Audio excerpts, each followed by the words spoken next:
And we are live. And it's been a long time coming. How's it going, Chef Jonathan? 107. 107. And, you know, we listen, at the start, like season, I'd say around between season 1 and 2, we wanted the chef to come on the show. We really wanted the chef. I love cooking, and, like, I'm very into cooking and stuff. And, like, I just wanted the chef. I love Ratatouille. I love Ratatouille, so you know it's closest. Yeah, it's pretty cool. So what do you like? Which restaurant do you work in per se? Like, is it which cuisine type?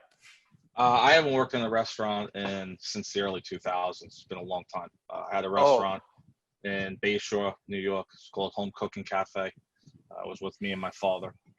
We sold out in early 2003. So we had that for a couple of years. He got sick. And I decided to go on my own, work at a culinary school for several years. And I said, it was time to move on privately.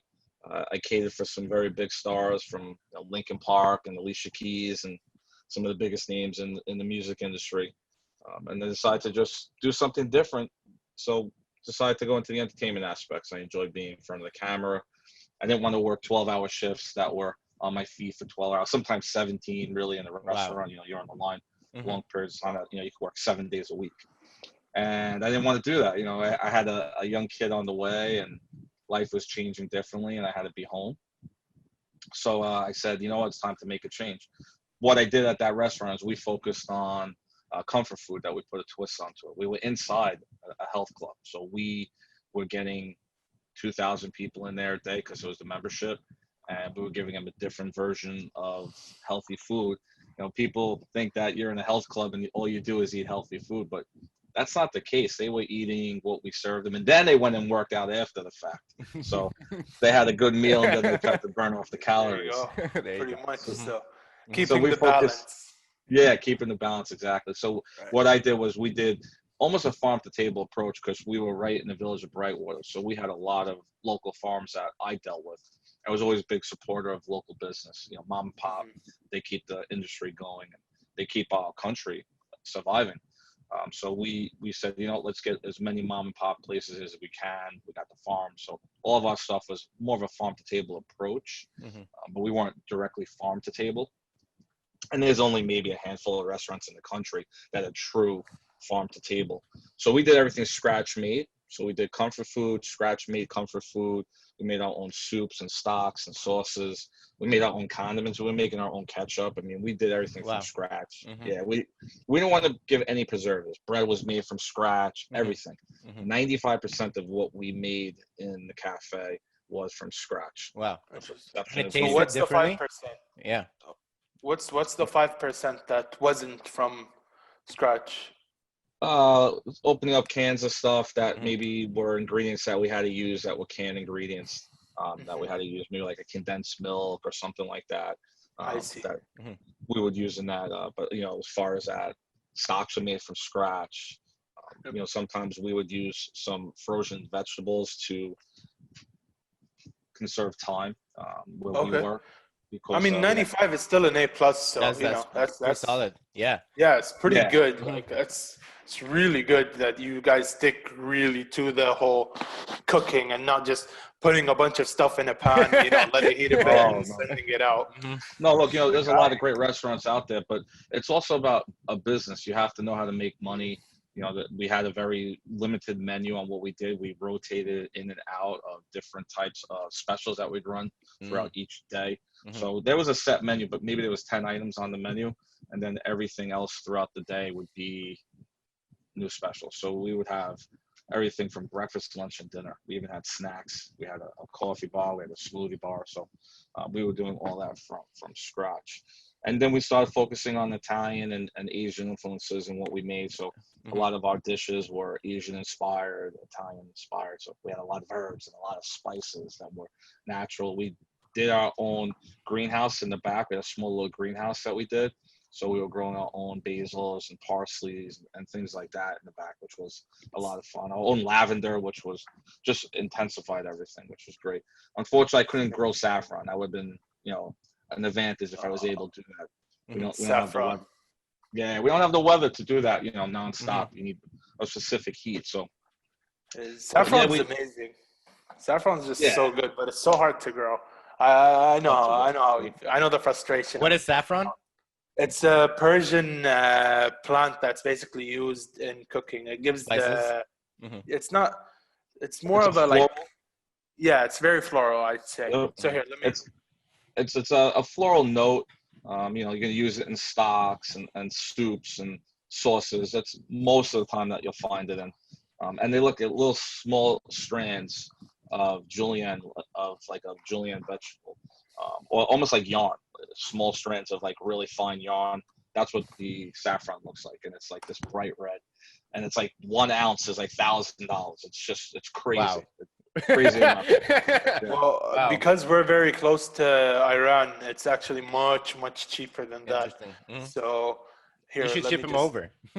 There we go. Yeah. So this is saffron right Wow. here, as you can see, I as see. you see on your screens. It's Yeah. like very tiny, and they put it in things like tea to make Persian tea, and they put in things like rice. They do it a lot, and it's really good. Like saffron is just amazing. I found Really. back in Jordan, but it was very expensive. Mhm. So It hasn't changed. It's it's Yeah. it's obtainable. I mean, it's who knows now, how everything is going to change with prices. I mean, food costs are just skyrocketing right now with what happened with the pandemic. So, Mhm. hopefully things are just not out of control where restaurants, they're struggling to make money as it is. Their margins are so thin. Now you have Mhm. all these, expensive restaurants that focus on, gastronomy. This is going to be a challenge for them to try to make a cost. You made a look about gastronomy, and I'll give you an idea. It's molecular. They use a lot of types of things to make like pearls, and they use all the smoke and mirror type of stuff, and everything is really small as far as the dishes, and the plating is just spectacular. Yeah. Wow. They're using like little tweezers to put everything. Yeah, it's true. it's everything pretty is cool. bright This colors. is This is the definition Wow. of good: the practice or art of choosing, cooking, and eating good food. Wow. There you go. And there's a picture of a guy that was using a Here, tweezers. let me If you pull see it up. that in the top right hand corner, you'll see right Here. there. Mm-hmm. Yeah. Wow. There you go. I mean, food presentation is very important.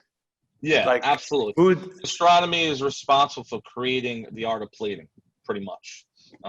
it's, And it's a big thing. Like, it looks beautiful in newspapers and magazines and advertisements. It sets it apart. Mm-hmm.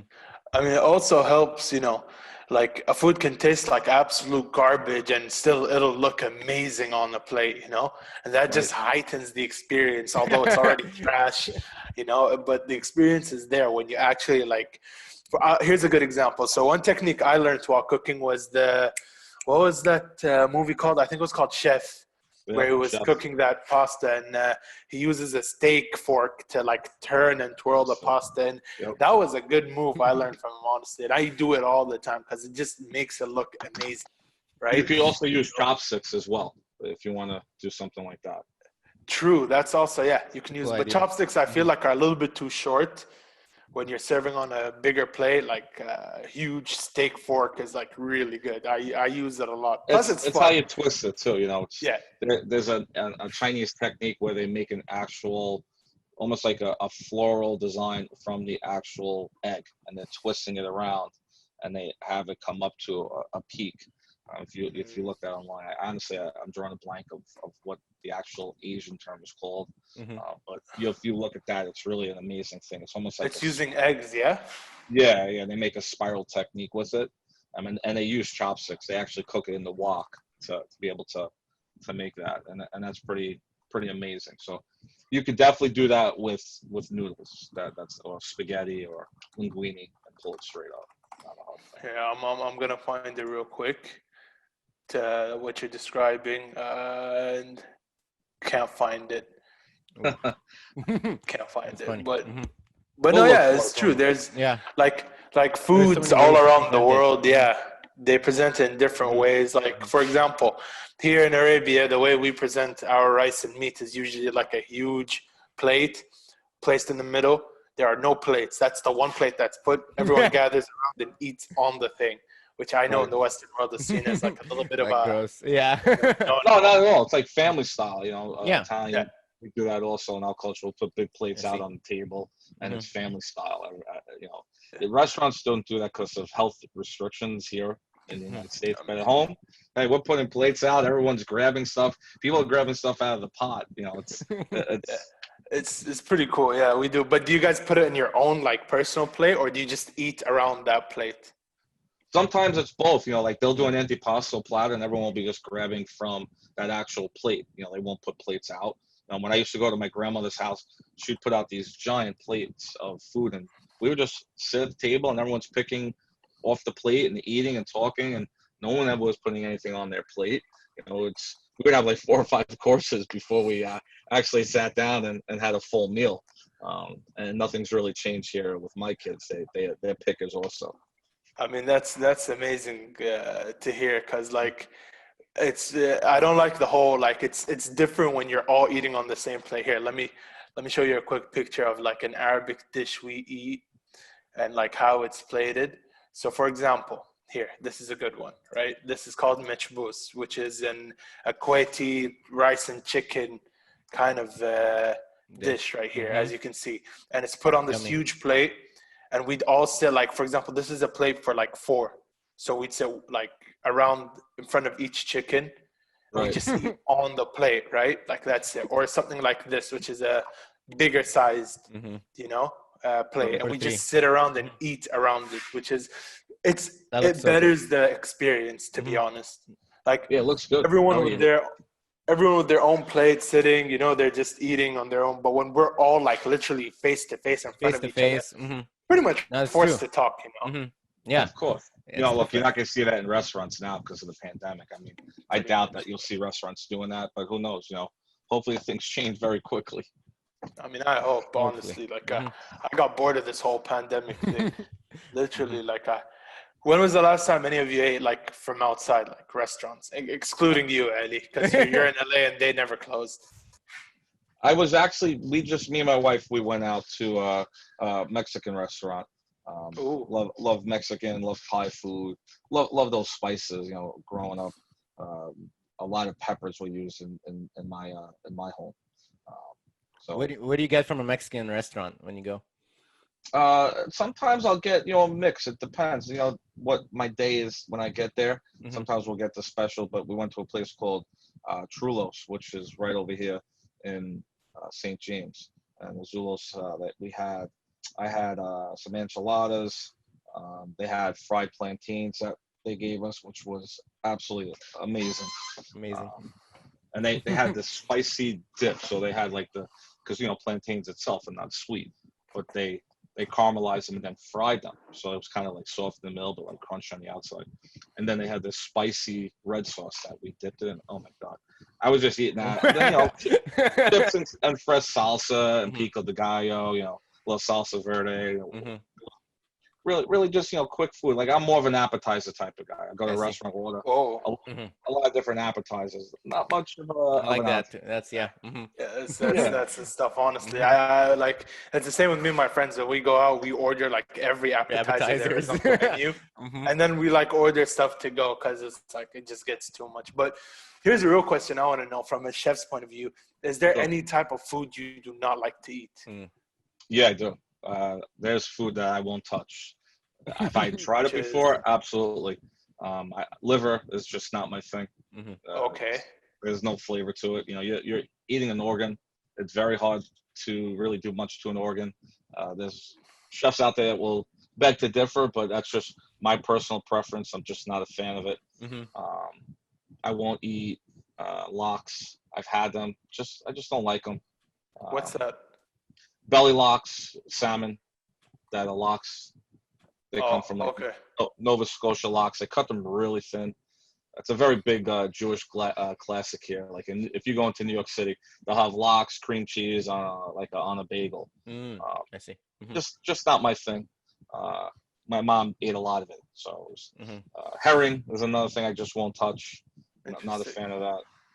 Pretty much that's really it. I've pretty much tried everything from alligator down to I've had king cobra from a Cajun restaurant, which was an experience. they served the head right in front of you. They had the cobra's head. It does not taste like chicken. I'll tell you that right now. It's such a folklore. It's got a very chewy texture to it, and it has a weird aftertaste that is very hard to explain. You have to try it because everyone's palate's going to be different when they eat it. But when I had it, it had an aftertaste of kind of like dirty socks. That's what it tasted like. So it was. Why do you know what dirty socks? Taste Why do you know like? what dirty socks taste like? He's a chef. He's got to try all the different recipes. Sure, yeah, no. Yeah. Hey, when you run out of food and you're sitting on a milk crate and you take your shoes off at the end of the day, you know, it does tend to get into your mouth, even though you're not eating it. I guess so. But what about you, Ali? Is there anything you wouldn't eat, or you just don't like eating? I'm trying to think. Like in Arabia, we eat a lot of liver. We eat a lot of raw meat. I wondered, chef, have you ever had like raw meat, raw? I've had raw meat, liver, raw brain, raw of tartare and stuff like that. Yummy. I enjoy it. You know, I like more on the fish type of tartare than beef tartare. It's not something I would say I'm a huge fan of, but I've had it before in some really good restaurants, and it's enjoyable. But I do. Right. Here's the biggest surprise everyone's you, about to know. I don't eat sushi. You don't eat sushi? I can't. I don't like it. I hate it so much. Sushi's so good. You know, I don't do sushi, nor do I do Mexican. It's so yummy. Everything like else, I'm gay. It's like tuna. Dude, I can't. It's like tuna and salmon and rice. It's yummy. You like rice? You like rice and chicken? I like rice and fish. But dude, no shrimp, no lobster. So you would never eat caviar. I've never tried lobster. You've never had lobster? Nope, I want to try it. We do have a red lobster here. No. So you got to stay away from the chain type of seafood. And I'll tell you what the problem is with that. So what they do is they fill it with a lot of nitrates. They plump up their seafood. So what you're getting is something that is more of a mimic of what the real seafood is. And it's so heavily frozen that it's filled up with so much water. And that's why a lot of times the seafood is going bad, because after they defrost it, who knows how long it's been sitting there when they first got it. You know, there've been so many food poisoning cases from red lobsters and things of that nature. And a lot of the seafood, they say it's fresh catch. The only time you ever get fresh catch seafood is if you're on the dock and you're getting it right off the boat. Most seafood has to be frozen when it's delivered to get to the restaurant. Interesting indeed. To keep it fresh. They can't deliver it to a place in the city and not have it fresh. So they freeze it. So it's an issue with red lobster. I won't eat that. If you're going to get lobster, you got to make sure it's like Maine lobster and stuff. Because the ones we have here, it's like they have a lobster tank that you can go and choose, you know? I think so. I haven't like been to a red lobster in a long time. And like I went, but I never tried the lobsters. I think I had clam that day, which was my first, and it was amazing. Was it clam or what was it? I forgot what it was. It's like a shell with meat in the middle. I forgot what it was called. Oysters. Yes, that's the one. Right. And I saw they had like a huge tank, and it's filled with lobsters, and they're just swimming around there, you know. And I see people going up and pointing. Nah, that's just for views. I feel like that's just decoration. Right? No. Maybe they eat from. Are they letting you take that? Because usually they're not going to let you go inside the tank. That's, you know, a board of health type of thing. Like you said, it's probably going to be for views.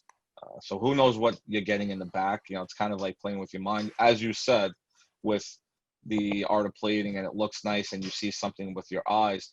You know, your brain has now been wired to think that's what you're getting, and that's why art of plating plays such a big part in restaurants. You said maybe it looks good, it's going to taste good. So, you know, it's what you see first before you eat it, and it's a psychological thing, and that's why.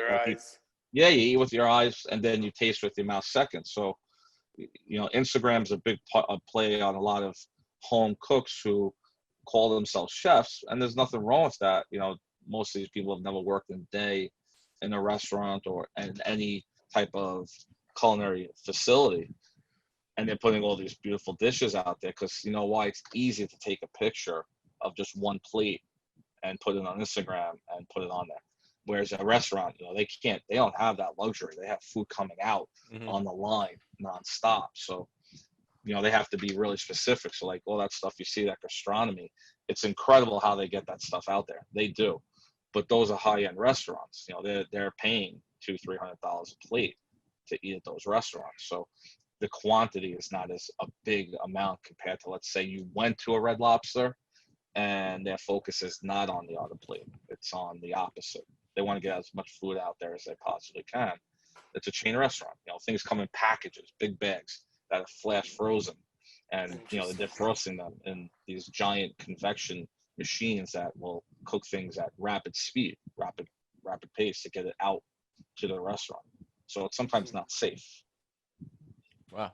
Okay. Yeah. Wow. Well, that's thought never crossed my mind, to be honest. Yeah. But it's good that you said. Now, there is something you said I want to touch up on. You said some Instagram cooks, they call themselves chefs, and that's cool if they do, but they're not. So what qualifies a person to call himself a chef? What makes a person a chef, in other words? Look, there's a lot of old school mentality out there as far as chefs, and there's new chefs, old school chefs. I don't fall into the category of an old school chef. I don't label myself at all. People call themselves celebrities or whatever you have here, right? You have to earn the title. It's a period of time. I don't walk around and started calling myself that overnight. Yeah, I worked at a restaurant 17 hours a day. I was the owner. I did that for 2 years. Put in that. I worked 120 hours a week. Probably would have worked it even longer. We probably would have kept the restaurant longer. But my father unfortunately got sick. So, you have to have experience. You have to be able to run a kitchen. You have to be able to train and educate and lead a team. That's what a chef does. It's not just the cooking aspects. It's also knowing how to run the restaurant. There are great cooks that will never be able to fall into that category. And it's no fault on them. It's just not everyone has that business mind, that business acumen to go into a restaurant and make it into a business. That's just the nature of anywhere you work. So the skills it's not just cooking ability. It's being able to do those other aspects of that. Chefs will say, oh, you have to have all this experience. No, that's not the case. I disagree with that. Experience is great. You can have 25 years of experience. That doesn't mean you're a chef. You have to be able to do those other things to support that as a chef. And it's also how your peers look at you. Respect is a very important thing. I left the industry for one reason only. I did not want to spend 17-hour days anymore, plain and simple. I want to spend more time with my family. And I've gotten some heat for that from a lot of chefs that have said, you're not a chef. Okay, well, then that's your belief. I've worked at restaurants. I don't claim myself to be a Michelin star or a James Beard Award winner. I know where I fall and what I'm capable of doing and what I aspire to do. Will I ever get that stuff? I don't know. Will I ever own another restaurant again? I couldn't answer that, right? And to me, a chef is someone that can do those other things besides cooking. And hey, if you're able to do it after 1 year and lead your team to be doing many things in the kitchen that are great things, then if they respect you as a chef, then that's what you are, right? It's like being a CEO of a company. If you're the person that is running the company and you got the respect from your peers and you're now being called CEO, it doesn't mean you have to have that 10, 15 years experience. That's such an old mindset. It doesn't, to me, that doesn't transpire today. And that's just my opinion. And I know we'll have a lot of people to disagree with that, but at the end of the day, it's what you bring to the table. It's not just calling yourself chef. You have to be able to bring those other aspects. All right. So you left the chef world. You went into the TV entertainment world. Are those people there like real chefs also? Like the people you're working with? It's a very good question. Very good question. Very good question. So I did MasterChef in 2015. That was when they aired the first, it was 2015, May of 2015. On my birthday too. That was crazy. they aired it. So when I tried out for that show, we just sold the restaurant several years back. And I was working in a culinary school. So that's why I was able to get on to the show, because I wasn't working in a kitchen professionally anymore. And you had to have your actual job, could not be full time working as a chef or an owner. Wow. Of that. So none of them are technically like real active working chefs on like any of the chef shows we see. I see. Wow. Not MasterChef. Not MasterChef. I see. MasterChef. MasterChef. You know, yeah, it's for the home cook.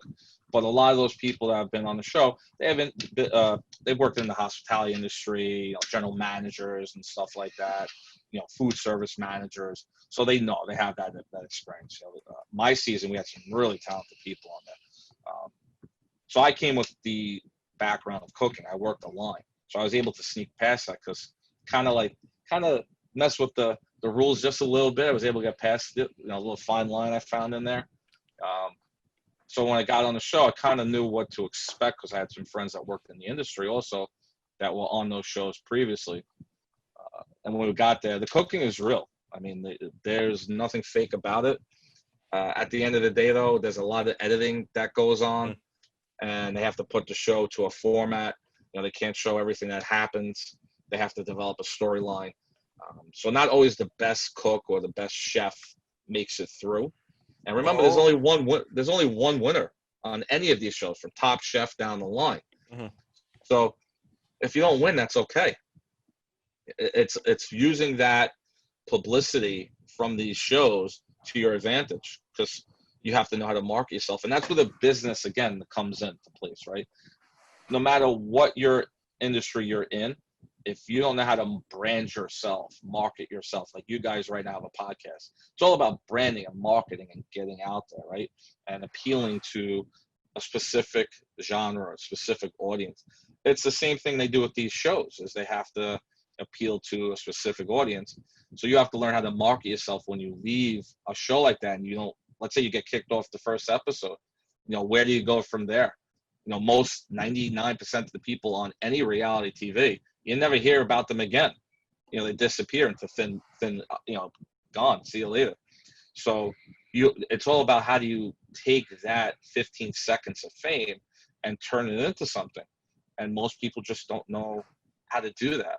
And I was very blessed to be able to work in some great industries to use that experience to my advantage. You know, I wasn't going on a show to just say, hey, I just want to be on TV. My wife knew that we were going to turn this into a business. And did MasterChef know that? No, I didn't tell them that.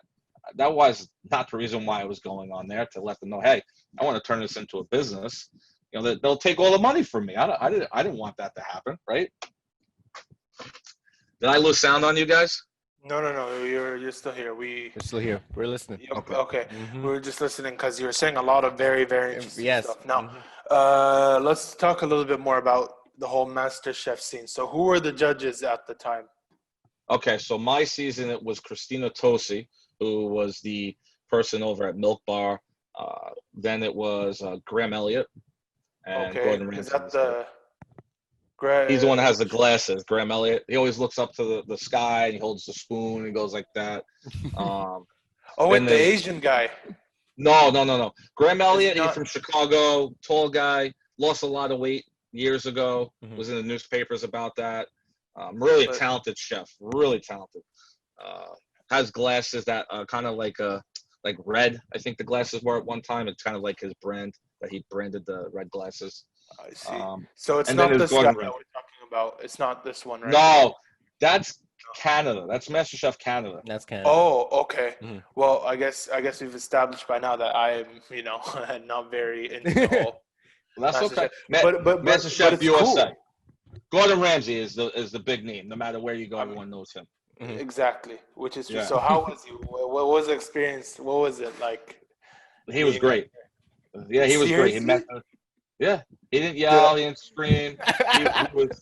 he was mentoring. You know what? You gotta understand, what you see on TV, he's playing a role, right? Again, that's what I'm talking about. The demographic. He has all these different shows. Hell's Kitchen. Then he has the Chop. He has the MasterChef Juniors.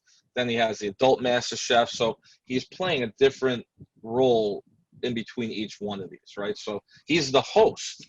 So he's not doing any cooking to start the show until they start getting in the kitchen, right? that's when the heat goes on. He starts showing his skills. The guy is just incredible. You know, he's poetry in the kitchen. You watch him, and it's like watching, you know, an elevated music right there in front of you. You know, you're going to fall asleep. That's how great he is. He puts you in like a hypnotic state, and you're like, wow, this is unbelievable. Like, you know, how does this guy do it? You know, I don't blame you. But is his food good? Because I've heard, like, I have friends who've been to his actual restaurant where he cooks, and they told me his food was like mediocre, average at best. It's not that, like, it doesn't live up to the hype. I know. So you understand one thing. Every chef has their off day. You know, there's good and bad days, just like everyone who is not a chef, you know, they're going to have their good and bad days. I've had Gordon Ramsay's food, and it's been spectacular. But also, you got to understand, too, a lot of times you go to these other restaurants, he's not there. It's his brand. His name is on the restaurant. So it's his chef's cooking. He's not there. You know, he's doing TV. He's doing appearances. He's doing events. You know, he's not cooking in a kitchen, and he worked all those years to not be able to do that, right? You know, do you want to be cooking behind the line at 65 years old or whatever he is, 60 years old? No, you don't want to be doing that. Absolutely not. You know, the amount of strain that goes onto a chef's body is their shoulders and arms and legs and feet. You know, you're standing. You're not sitting down. You're standing for 12, 13 hours straight.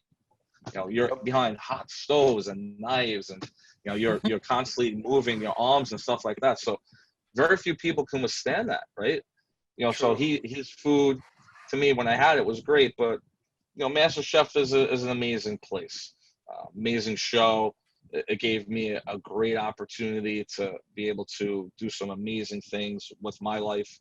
You know, and if it wasn't for them and the people over at Fox, and for Gordon's crew at One Potato, Two Potato, and the Mall Shine, I wouldn't be able to do what I am today. And I'm not gonna say they gave me my opportunities now, but they were definitely the major start that I definitely needed to get to where I am today. And I'm still learning and growing and educating myself. So those cooking shows, they're all real. Yeah. There's no faking the cooking. You know, my episode, oh man, I'll give you a quick short run of it. So we were old school versus new school battle. It was me versus another kid from Chicago. I was from New York. And we had veal. It was a veal chop battle, right? He had a veal. I did a veal marsala. And Gordon had my mushrooms and said these are the best mushrooms he's ever had. Tasted it. And there was a lot of talking, and you know, I was talking a lot of junk and trash talking. And the other guy was very quiet. Got into a little bit of a heated argument with Christina. She told me how I should be cooking something, and I told her, you stick to stuffing pastry bags. You let me do the Italian cooking. So we kind of had that heated argument. You know, I'm not going to take advice from a pastry chef. I'm sorry. You know, I've been cooking. You know what? No, that's true. That's very true. Since I was a little kid. Because I remember I once watched Hell's Kitchen, and I honestly told, I forgot, I think it was my brother that was next to me, or one of my cousins. I was like, I swear to God, if Gordon Ramsay screams at me like that, I don't care who he is, a hot pan is gonna be flying towards him. Because I don't like someone screaming at me. He really gets in your face. I have a couple of friends that have been on Hell's Kitchen, and that show is legitimately one of the hardest shows to compete on. It's brutally, mentally, it rips you apart. You know, very few people get past that show. So even when the show is over, they've been, you know, really traumatized. Wow. Yeah. Because Gordon Ramsay is one of the best chefs in the world, you know, and he's breaking you down, and he's showing you, are you going to make it in the kitchen or you're not? You know, it's what it comes down to. And not everyone is meant to cook in the kitchen. You know, me right now, I don't know if I could ever go back working on the line. You know, it's not, my mentality is not there. You have to have that mentality to be able to withstand that pressure, that heat. As I say, you can't withstand the heat, get out of the kitchen. I probably couldn't withstand the heat any longer. You know, it's not who I am. And that's how it shows you how real these cooking shows are. But again, they're stories that are being created. They're edited. They have to fit into a half an hour to an hour time slot. So everything you see is not going to be shown in the kitchen that we see. So you're going to see something completely different. You know, when I got home, and MasterChef aired, I had no idea what was going to be shown. No idea. They don't tell you. You get cut down to like 30 seconds, if anything. But he did say I was one of the best cooks in America. That was what he said. Jonathan, your journey is not over. And you could probably catch that clip. I think I have it somewhere where he said that. If you can send it to me, because I'm trying to find your episode on YouTube and I can't seem to find it. Yeah, it's season 6. They don't allow you to see that stuff. Fox blocks it out. They make you. Yeah, they've never put that up. Chopped, you could see the episode, but I think they make you pay like $3.99 or something of that nature. Which episode were you on? Episode? It was MasterChef season 6. Do you know the episode or? No, there is no episode. Like you're throughout the whole season. Yeah, there's one. The way they do it is by seasons. I see. Here we go. So I found this. All right, let me. The first episode. All right, this is like the first. So let's just quickly Soupy when the shrimp go in. Is this not the episode you were on? Yeah, that's it. That's Claudia. So if you move further down, I only have one rake and I sit on it. Wait, what? That's Hold Tommy. On. He's an interesting guy. Let's see. Yep. You gotta go a little bit further. Steven's Philly. Is this where? Nope. Okay. Hey, man. This is episode 1. And I'm not sure where it is. It might be in the second episode, the way they clip it. All right, here, let me find it real quick. So this is like the whole 19 competition. Play division. The whole thing's on YouTube. Yeah, the whole thing is on YouTube, dude. Mm-hmm. Yeah, you're able to see it in yours here in the United States. Previously on MasterChef. Oh, here we go. Yeah, there you go. One apron. I think I am after. It's good. It's safe. It's chicken. Just under 12 minutes to go. We're definitely getting copyright. I'm here in their dishwashers. You know what? This is so. You had to beat out. Oh, it's this guy you're talking about. 20 amazing. Is this where you come out? Right there in the purple. We are looking for the very best home cook in America. Here, let me just cook. You guys gave it a great shot, and you did yourselves proud. We didn't agree on every apron. The purple shirt. We had to reach. There's the chef. There he is. But that was one clip. There's more further back. I don't know where that was. I was pissed. So first time we've ever done this, right? Hold on. I've actually stuffed it with a little bit of bacon. Yeah, Love the idea of the fact you're making fresh pasta. Thank you. I might have it if you want to see it. You're not going to be serving me raw bacon. No, here, pinky swear. I can probably pull it up if you can send it. So here, let me just try and script real quick. Find out. This is the. I've got a blueberry barbecue chicken, a carrot. This is the second episode. I didn't get this far. They already sent us home by then. All right, last up. Oh. Demetrius. All right, well, either way, we got to see a little clip of you, which is pretty cool. So, yeah, and you were saying that there's a lot of things that they cut out and you don't get to see in the episode. Do you mean that in a good way or in a bad way? Well, it's frustrating because I was there for 2.5 weeks. We did blood, sweat, and tears there. We had some fun. So when you come back and you don't see some of the things you've done, it's a little disheartening. You're human. You want to be able to see your fruits of your labor of what you've done.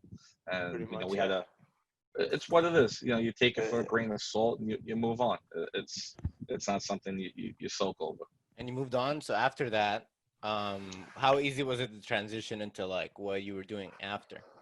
Well, extremely hard, Yeah. because it's the unknown, right? You got back, and I pretty much gave up my career working in a culinary school. Yeah, didn't have to do that. But when you go to that show, you have to make a decision because you're not allowed to tell anyone. So I had to quit. I couldn't just tell my work that I'm leaving for 2-3 weeks for no reason. So I had to give them the heads up. Look, I'm gonna be gone 2 weeks, and I might be back maybe 12 weeks if you won the show, but I can't tell you why. So that kind of, if you're a company, what is he talking about, right? That doesn't sound too good. Maybe he's going to a competing culinary school or something, and he's not telling us.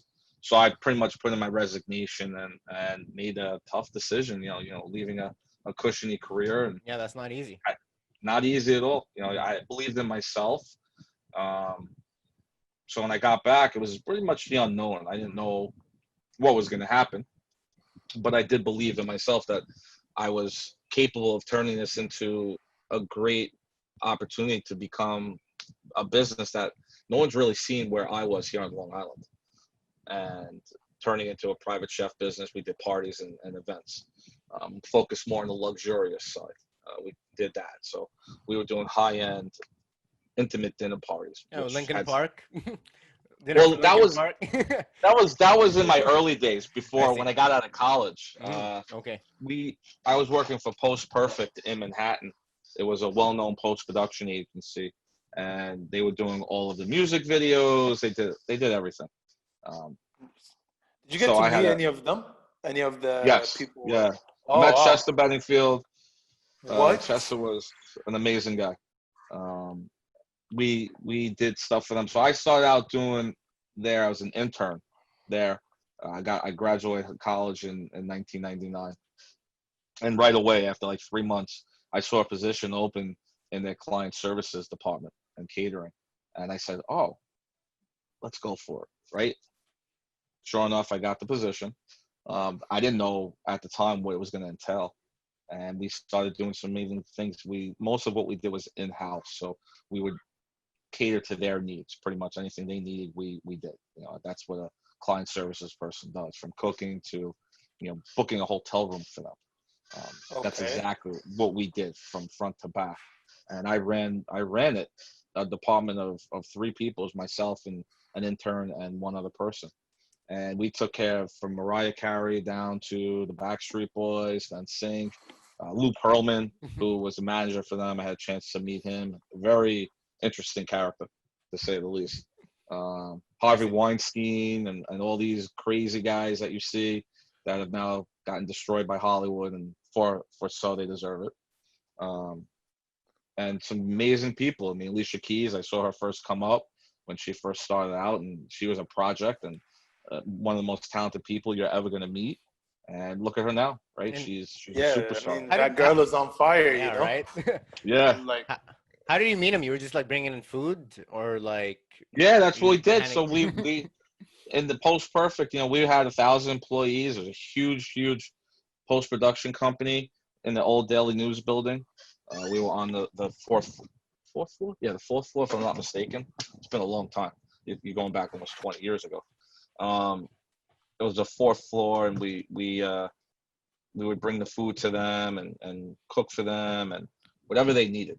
If they didn't want something, we would cook it from scratch. If they wanted it from a specific restaurant, we would go. If it was all like downtown Harlem, and we were in 42nd and 2nd, we were across from Grand Central Station.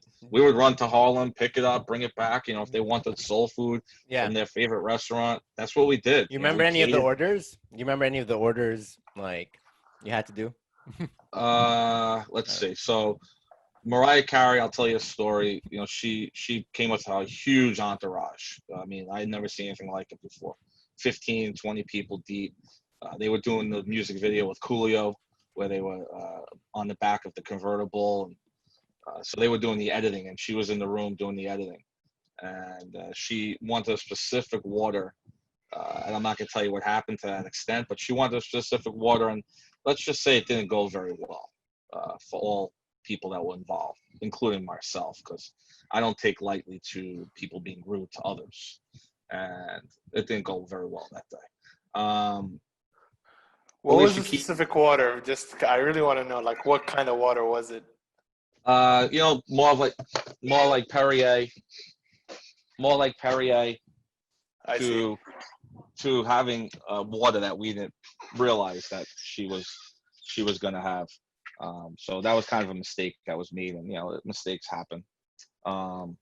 Alicia Keys is not really a big meat eater, so we always did a lot of vegetables for her. Lincoln Park, they were a great group of guys. Backstreet Boys, we did a lot of fast type of food for them. They were into like sweets and stuff like that. And they were young too at the time, going back a long time ago. So like they were teenagers practically, Yeah, we were like still being, formed in the appropriate organs. We were still like going through cell divisions and stuff. How old were you 20 years ago, Haejl? You were like 1? I was like 2. Yeah. Oh, you were 2. I was a year old, dude. It's amazing. 20 years. The nicest person I ever met, as far as that type of legendary status, was James Gandolfini.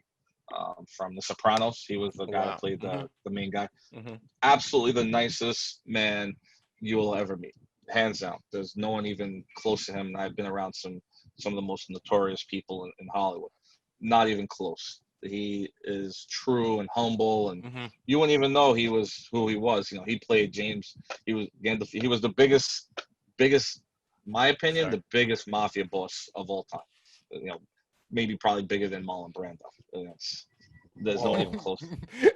I'm probably gonna get myself in trouble on this. That's a huge statement. That's a huge statement. I mean, probably. Probably for your safety, we're probably just gonna cut this out, unless you want to keep it. And you can leave it out. Look, I'll come after them with my spiked hair, so we got nothing to worry about. I mean, kind of like a run. Fine. We'll take that out. We'll cut it out and stuff. Hello. Is this your kid? I have a little guest. Yeah, this is my daughter. Amazing. How's it going? Hello. Hey. She looks like you, dude. But a little bit. Yeah. All right. So I want to ask you. We don't waste too much of your time. We're pretty much. We're almost there. We go. But I guess Ali has one more question for you. I do. Favorite chef of all time? Of all time, Emeril Lagasse. Who? I gotta tell us why. Yeah. What's the? Yeah, you gotta tell us why. Emeril Lagasse. I grew up watching him. He did a show called How to Boil Water. That was one of the first Food Network shows, and it kind of didn't do so well. But the guy was he had such magnetism that came through on the TV screen. He knew how to get his culinary viewpoint across to you, so you felt like you were in the kitchen with him. He just had a way of talking to you, not talking down to you, but teaching you, which was unheard of at that time. You only had Julia Child and Jacques Pépin and Jacques Perez. Julia Child. Yeah, those were like the only guys on TV and women that was cooking that you could see and watch. And then when Emeril Lagasse came onto the screen, I was hooked. He did his bam, and it's just the way he had that entertainment. To me, he was the first true entertainer that was a cook that can really show you how to do things. And just watching his style of food, and it was something that I wanted to do as I got older, to not to copy him, because you're your own person, but to kind of like I was his follower, if lack of better terms. I was following what he did, following his scholar. In his footsteps, which he didn't know I was doing. He had no clue. I'm kind of like on what he did. As I got older, Emerald, and then watching Iron Chef and how they did that show with the rapid fire cooking that they had to do, and under such intense pressure. I used to watch that show with my mom when I was a little kid, the Japanese version. Everything was in subtitles, but I just sat there and I was just mesmerized by these chefs and how they were taking live fish and stuff like that right out of the water and just on the show and doing it was incredible. So that kind of like molded me as to how I cook today. I'm more into the entertainment style of cooking. I want to make things interactive. I'm a good cook. I'm not the greatest cook. I have many weaknesses. I'm still learning after all these years. People say that I'm being too hard on myself. Look, I know what I can and can't do. So the entertainment is where I got that stuff from, as those chefs. And then meeting Gordon Ramsay and seeing what he was able to do, combining them all together, and then Bobby Flay, who really pretty much runs the Food Network. He's the king.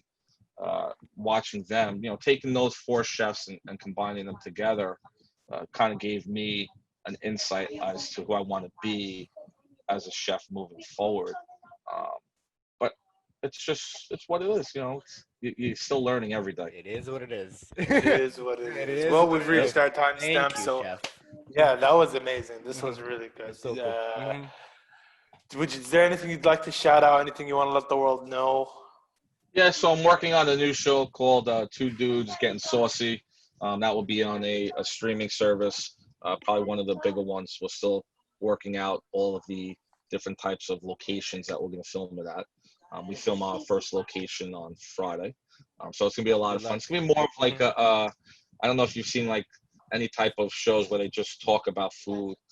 We're going to be at the actual restaurants, and we're going to be doing pop culture type of stuff. Oh, is it like Guy Fieri type? What was that show called?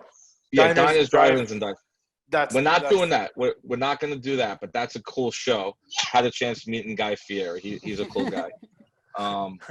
Not that. We're going to be more of in the restaurant itself eating while we're talking about the different types of pop culture and experiencing the food. And who knows, we might try to recreate the food after we have it at another location. That's an What's it called? What's the show called again? again? Two Dudes Getting Saucy. Two Dudes Getting Saucy. Keep an eye out for that. Keep an eye out for that. And we'll leave a link to his Instagram down. We'll leave all that stuff down there in the description below. I don't know if you've watched any of our old episodes. Like, this is generally subscribe. I forgot to say that. Do all that. Anything. Sounds like, subscribe. Have fun. Have fun. There we go. Go cook So this something. is usually how we sign out. It's salute to cover the camp and peace.